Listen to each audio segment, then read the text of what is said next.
123 decisões atacando o presidente Bolsonaro e o seu governo.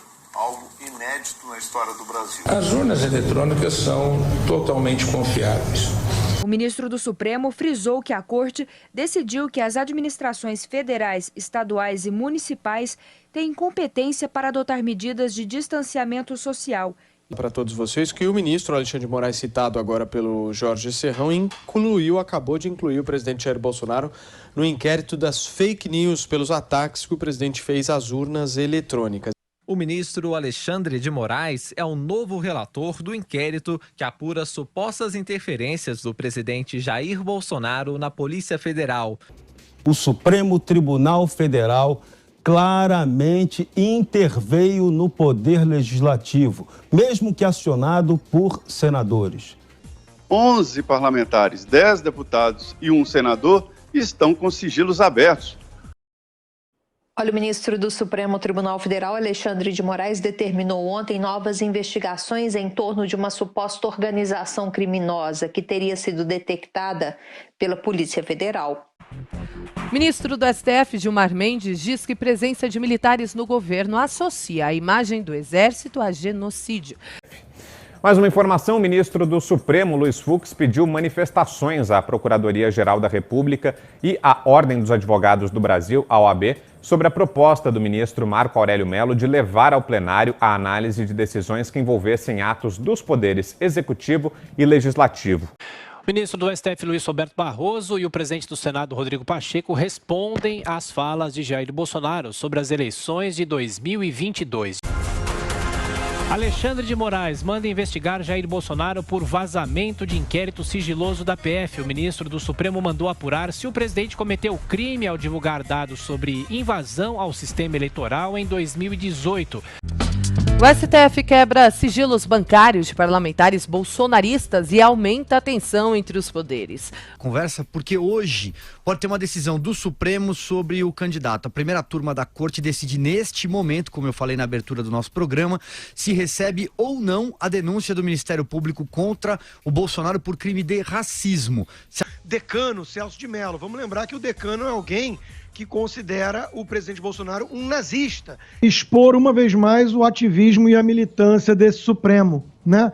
Com base na palavra, porque não tem nenhum fato material, com base na palavra de alguém que não tem nenhuma credibilidade, que é um notório picareta, estelionatário, o STF obriga a PGR a abrir logo, imediatamente, uma investigação, um inquérito para averiguar se houve prevaricação.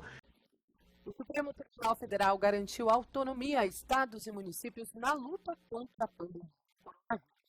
Letícia Sanchez. O Jornal da Manhã é a respeito da lógica que está sendo utilizada para essa decisão de impedir o Ramagem de assumir a Polícia Federal.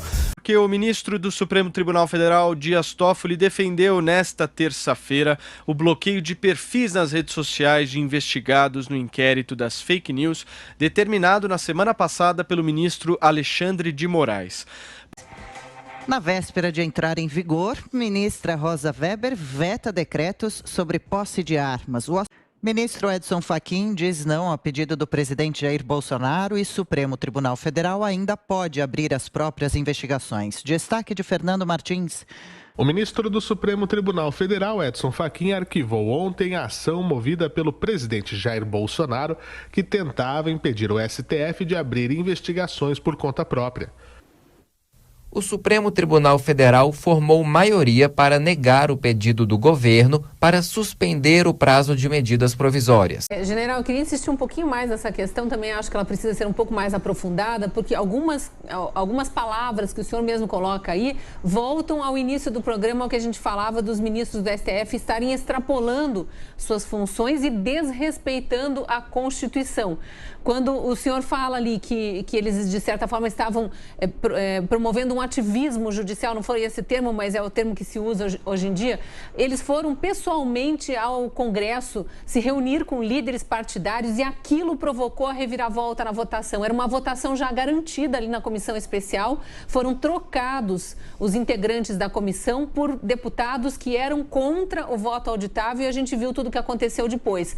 Não seria mais um indício, não é que eu queira insistir de novo na história do artigo 142, mas a gente vê esse questionamento nas ruas. urnas, não é mais um indício de que está havendo uma falta de moderação no Brasil, em que um poder, especificamente o judiciário, está com muita força, enquanto que os outros estão sendo subjugados? Olha, Cristina, eu acho que isso é óbvio, né? Eu acho que isso aí é gritante.